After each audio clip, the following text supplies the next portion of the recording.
après cela, il y eut une fête des Juifs. Et Jésus monta à Jérusalem. Or, à Jérusalem, près de la porte des brebis, il y a une piscine qui s'appelle en hébreu Bethesda et qui a 5 portiques.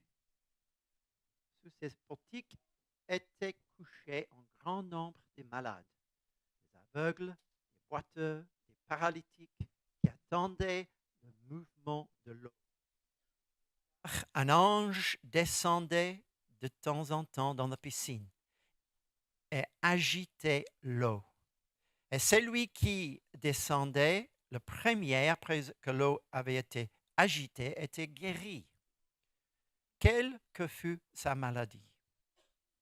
Là se trouvait un homme malade depuis 38 ans. Jésus, l'ayant vu couché et sachant qu'il était malade depuis longtemps, lui dit, « Veux-tu être guéri ?» Le malade lui répondit, « Seigneur, je n'ai personne pour me jeter dans la piscine quand l'eau est agitée. Et pendant que j'y vais, un autre descend avant moi. Lève-toi, lui dit Jésus, prends ton lit et marche. » Aussitôt cet homme fut guéri. Il prit son lit et marcha. C'était un jour de sabbat. Les Juifs dirent donc à celui qui avait été guéri, « C'est le sabbat.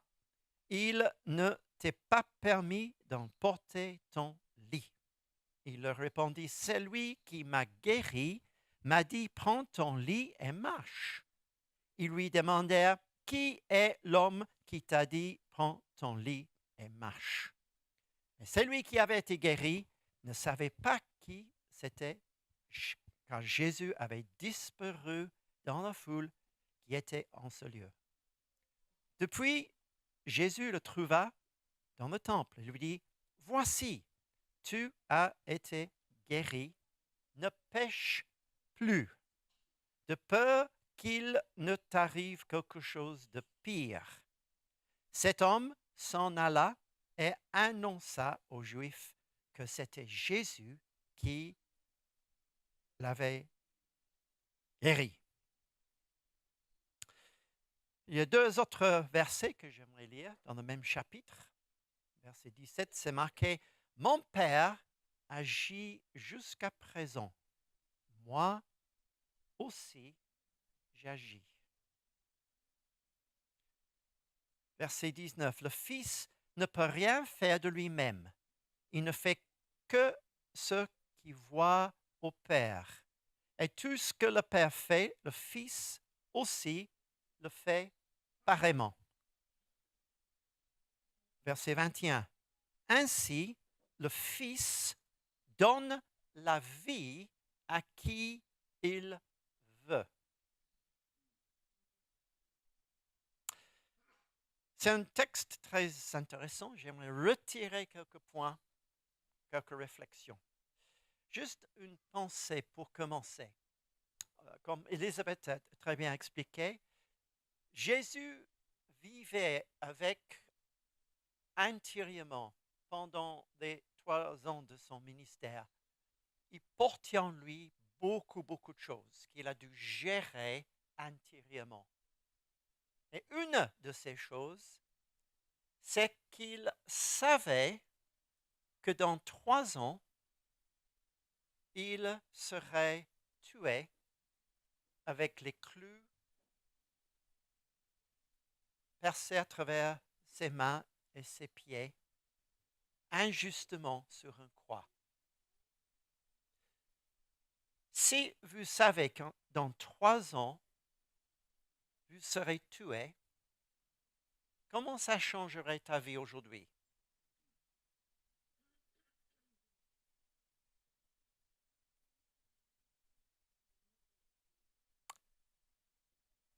Et Jésus, il portait en lui beaucoup de connaissances que personne d'autre savait. Toute l'humanité et tout ce que le Père voulait faire pour l'humanité restait sur les épaules de Jésus. Et Jésus n'avait pas une deuxième chance. Il n'avait qu'une vie pour accomplir totalement tout ce que le Père voulait qu'il fasse. Quelle pression, quelle responsabilité. Et Jésus n'a jamais montré un stress, une tension intérieure. Il marchait toujours dans la paix, dans la joie avec son Père céleste. C'est toute une dimension que parfois on oublie, la vie intérieure. Et comment Jésus il l'a fait? Jésus il a pris chaque jour devant lui avant de prêcher. Il n'a pas dit, voilà, aujourd'hui je dois faire ceci, je dois faire cela, quel est le programme pour aujourd'hui? Telle et telle heure, je commence là. Il faut que je prêche un bon message aujourd'hui. On verra des gens touchés, guéris. Je vais donner une parole là-bas. Il ne vivait pas comme ça. Chaque jour, il marchait dans l'esprit. Il marchait en écoutant le Père. Et la clé, c'était cette relation avec son Papa céleste, dirigé par le Père, le Saint-Esprit, sa présence en lui. Et c'est la même clé pour nous aujourd'hui. Cette présence du Saint-Esprit. Ce n'est pas un programme, mais c'est une relation. C'est en suivant là où le vent souffle. Et un jour, il souffle par là, et un autre jour, il peut souffler dans une autre direction. Sensibilité à lui, sa voix, la relation intérieure avec lui. Et malgré les stress et toutes les choses qu'on peut avoir, cette paix intérieure. Et c'est souvent là où l'ennemi il essaie d'attaquer, enlever la paix, semer la discorde, semer les soucis, etc., etc. Ça, c'est notre challenge, notre appel.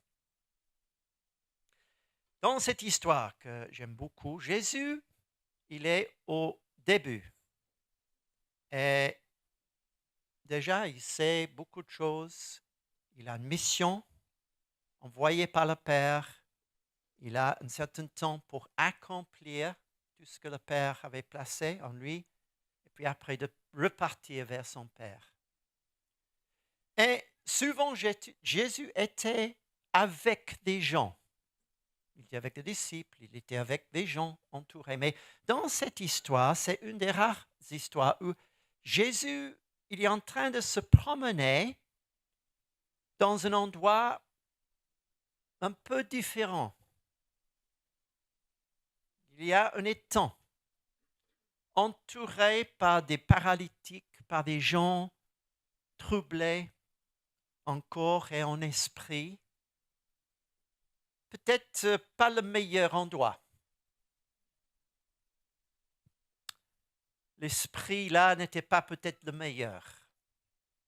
Peut-être quelques mauvais esprits présents. Et Jésus est seul. Et l'ambiance, c'est le jungle. Tout le monde voulait être là au moment que l'eau était agitée. Chacun pour soi. Chacun pour être guéri, de toucher l'eau. Tant pis pour les autres. L'esprit du monde. Très égoïste.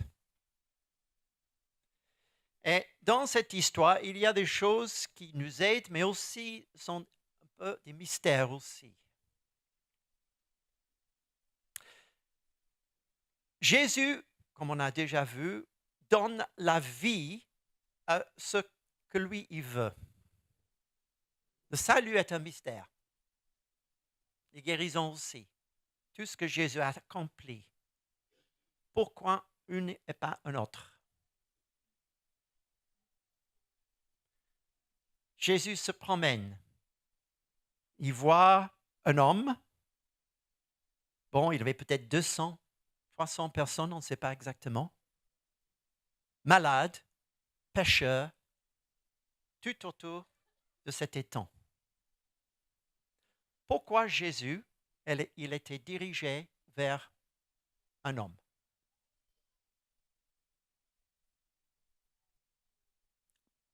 Mystère. C'est entre, ça c'est dans le domaine de Dieu. Mais pour cette journée-là, c'était un homme malade depuis 38 ans. Et Jésus qui était guidé par son Père, sensible à ce que le Père disait, il était dirigé vers cet homme. Il a posé des questions, il a appris qu'il était malade depuis 38 ans.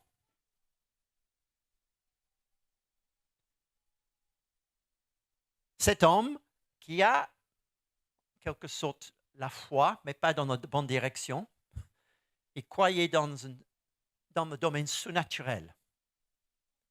Mais c'était mal guidé, mal canalisé, pas dans la bonne direction.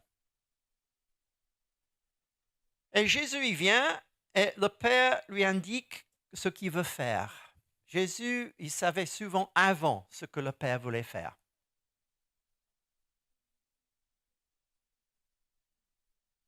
Parfois, c'était dans l'instant même que le Père lui donnait des instructions. Parfois, c'était quelques jours avant. Un exemple, la résurrection de Lazare. Le Père communiquait à son fils, Lazare dort, il est mort. Jésus attendait 3 jours. Et après, il est allé pour ressusciter Lazare avec 3 mots. Ce n'était pas la force de la prière, mais c'était la volonté du Père. Il a simplement dit, Lazare, sors-toi. Mais il savait plusieurs jours avant que c'était la volonté du Père. Parfois, Dieu nous parle bien avant. Parfois, c'est dans la seconde même où Dieu y parle. Et Jésus, c'est intéressant, l'interaction avec cet homme. Il ne dit pas, bonjour, je m'appelle Jésus. Je suis le Fils de Dieu.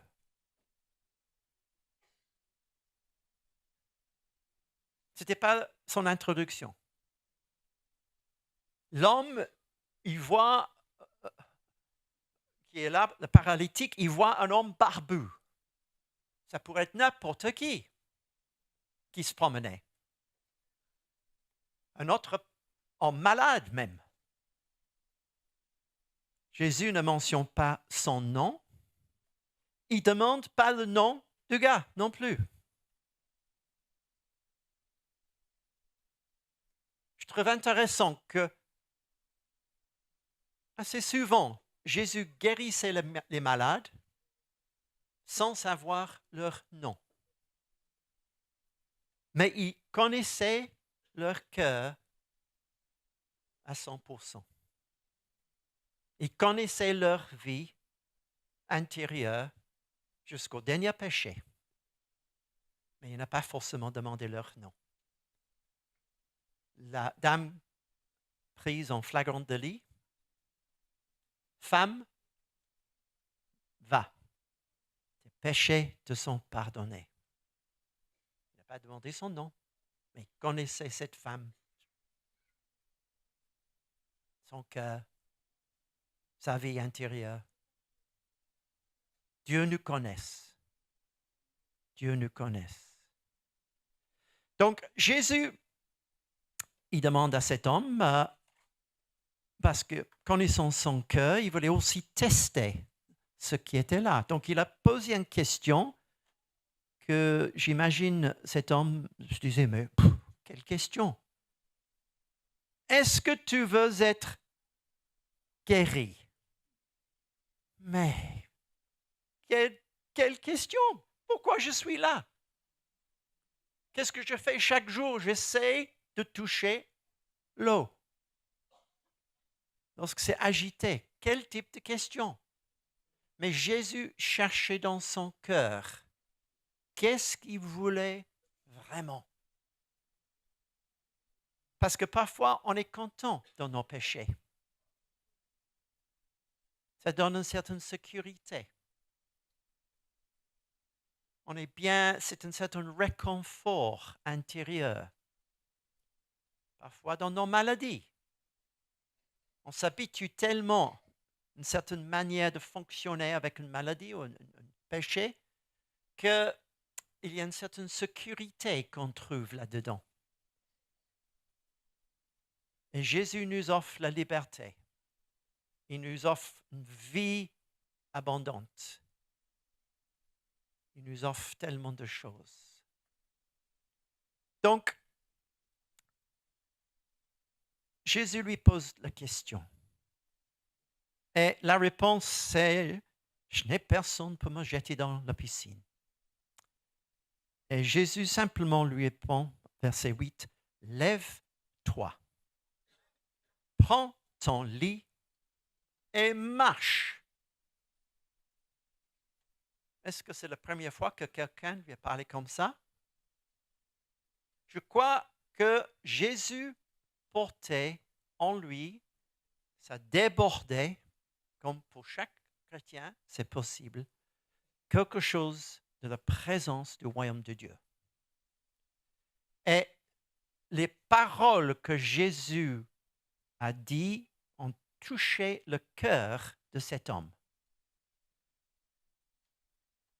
Lorsque Dieu nous parle, ça touche le cœur. Ce n'est pas simplement une parole, mais c'est une parole qui touche notre être intérieur. On sait que ce n'est pas le prédicateur, on sait que ce n'est pas juste une parole obscure, mais c'est Dieu lui-même en train de toucher mon cœur et il faut que je réponde à lui. C'est entre moi et lui, ma réponse. Et ça compte pour l'éternité. Aussi avec ma vie. Qu'est-ce que je veux faire avec ma vie? C'est entre moi et lui. C'est personnel. Et comme Elisabeth nous a dit, c'est la relation avec le Père qui est le plus important. Notre identité, lorsque c'est en Jésus-Christ, les autres choses sont de moins en moins importantes. Seigneur, que ta volonté soit faite dans ma vie. Je veux te servir. Donc, cet homme a reçu un ordre de Jésus et hop, il se lève et il est guéri. Ha! La guérison coulait depuis le ciel, le trône du Père, et il est instantanément guéri. Ah! Qu'est-ce que Jésus a fait? Est-ce qu'il a dit, tout le monde, regardez ça, puissance de Dieu est là, alléluia. Regarde cette guérison, levez-vous maintenant. Il n'a pas prêché. Il n'a pas dit, maintenant il y a d'autres personnes qui seront guéries. Qu'est-ce qu'il a fait, Jésus? Il a filé. Il n'a même pas dit son nom. Oh. La manière que le royaume de Dieu agit, ce n'est pas comme notre manière de penser. Pourquoi? Parce que ce que le Père voulait faire, c'était juste de guérir un homme ce jour-là. Pas plus. Donc Jésus, il a filé. Il est parti. Et l'homme, il est là, il dit, ah, psychologiquement, émotionnellement, tout change dans sa vie. Visité par la sainteté, la pureté de Jésus, la présence du royaume. Ah, j'ai plus besoin de vivre dans la jungle. J'ai plus besoin d'être le premier pour toucher cette eau agitée. J'ai trouvé le roi des rois. Maintenant, je sais qui est le Créateur. Ce n'est pas ce qui fait bouger cette eau. C'est Jésus. Ça change la direction d'une vie. C'est intéressant souvent avec Jésus parce qu'une fois que quelqu'un est touché par le royaume, souvent Jésus il a fait comme part. Il n'a pas les entouré. Il n'a pas dit, voilà, suive-moi. Il faut que je te forme. Il faut que tu fasses des études bibliques pour devenir un disciple. Il a juste dit, oh, là, Jésus est complètement disparu. Il n'a même pas dit son nom.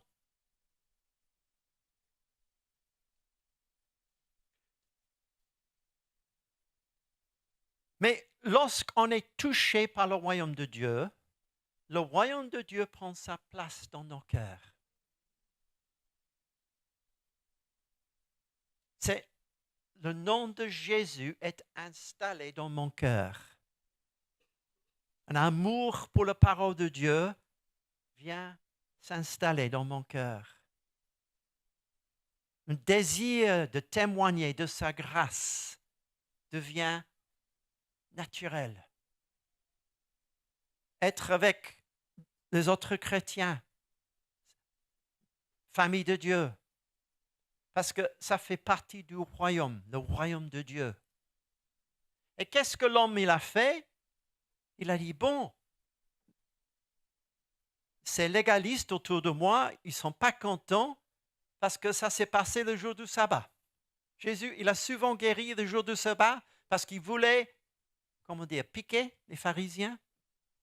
Il voulait juste dire, voilà, la loi, ce n'est pas la loi qui sauve, c'est la relation avec Jésus. Ce n'est pas une liste des règles. Ce n'est pas parce que tu vas à l'église dimanche ou que tu donnes ta dîme. C'est la relation avec lui. Et après, tout le reste, naturellement, va suivre. Parce que la vie est transformée petit à petit. Donc l'homme, il dit, bon, je crois que cet homme barbu, il doit être dans le temple quelque part. Et maintenant, Jésus, il vient pour chercher cet homme. Cet homme parle avec les pharisiens, sadduciens, il ne connaissait même pas le nom de Jésus. Et il est dans le temple. Et c'est intéressant parce que c'est marqué que l'homme qui cherchait Jésus, qui cherchait sur son visage, un homme avec peut-être une barbe, il connaissait un peu le côté physique, mais il cherchait partout. Où se trouve cet homme qui m'a guéri? Il était en train de chercher. Et c'est marqué dans le verset 14, Jésus le trouva dans le temple.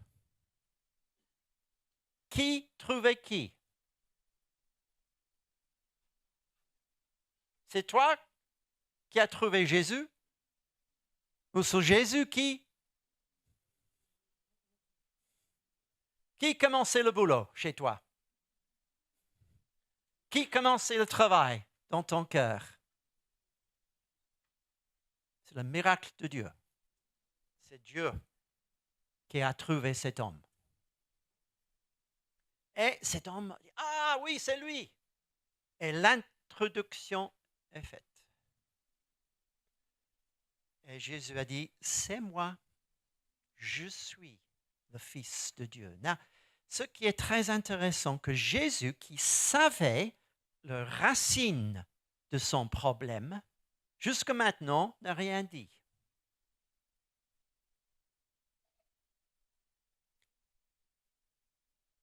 Tu as été guéri. Merci Jésus, je vois, je sais, je sens. Ne pêche plus. Ce n'est pas le cas pour chaque maladie. De temps en temps, maladie est liée à un péché.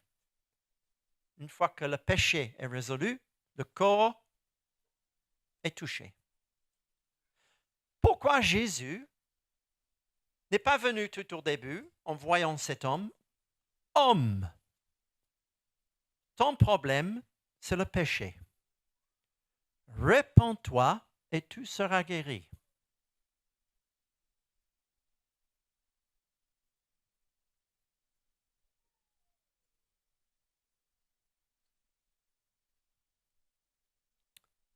Déguste et vois que Dieu est bon.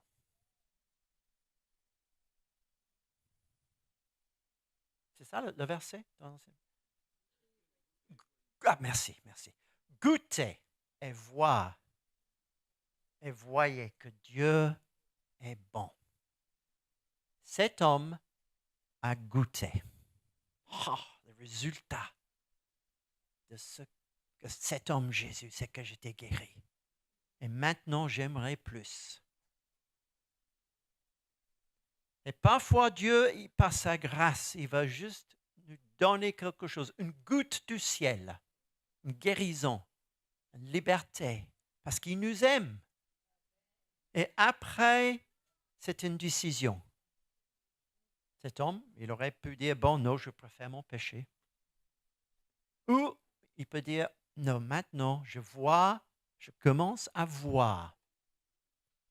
Je commence à voir la puissance du péché. Et je prends une décision avec la présence du royaume maintenant dans mon cœur. Je vais marcher avec Jésus. Et cette dimension d'amour est touchée à l'intérieur. Un amour pour Jésus et non un amour pour le péché. Et Jésus lui a mis son doigt sur le problème. Et parce qu'il a été touché, maintenant, il veut suivre Jésus. Lorsqu'on annonce l'Évangile, on n'est pas là pour condamner. On est là pour partager que Dieu est bon. Et parfois, Dieu il veut guérir avant de sauver. Parfois, il veut visiter quelqu'un avec sa paix, avec sa joie, avec sa présence. Il veut bénir quelqu'un. Parce que Dieu il est en train de montrer sa faveur, sa bonté, combien il est bon.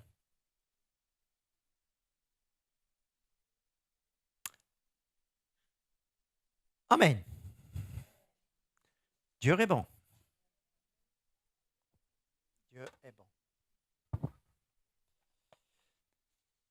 Peut-être on peut simplement fermer nos yeux. On va inviter le Saint-Esprit. Dieu veut nous faire du bien. Saint-Esprit, nous t'invitons. Merci pour ta présence. Merci pour tout ce que tu as accompli à la croix. Jésus. Et nous sommes de ce côté de la croix, Seigneur, dans la victoire de tout ce que Jésus il a accompli pour nous. Merci Saint-Esprit parce que ta présence est là maintenant. Tu désires une intimité avec nous. On était créés pour cette intimité. On était créés de marcher libre du péché. Tu veux nous faire du bien. Tu veux nous guérir. Tu veux nous libérer afin que nous puissions aller dans le monde pour partager combien tu es un bon Père. Nous voulons être sensibles à ce que toi tu es en train de faire. Marcher jour après jour dans cet partenariat avec toi. Merci Jésus. Merci pour Clamart, cette région. Merci que c'est à travers de ton Église que tu veux agir dans cette région. Par ta puissance qui habite en nous. Par la puissance de la résurrection qui habite en nous. Seigneur, quelle grâce. Tu as tout accompli. Merci Jésus. Merci Jésus. Je sens qu'il y a certaines personnes ici, intérieurement, c'est pas clair dans ta vie.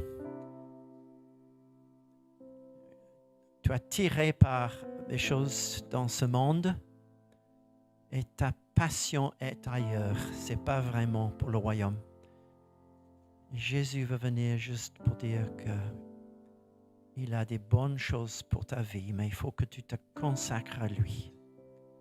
Marcher avec lui dans une relation, passer du temps avec lui dans l'intimité, dans sa parole. Il veut que tu marches libre et pas lié intérieurement par ce que le monde nous offre. Jésus, merci. Il y a d'autres personnes qui souffraient intérieurement. Dieu veut vous toucher par sa grâce.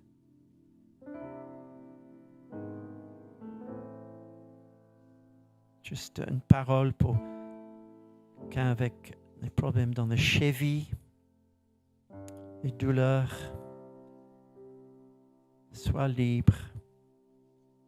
Merci Saint-Esprit. Viens guérir, Seigneur. Viens guérir.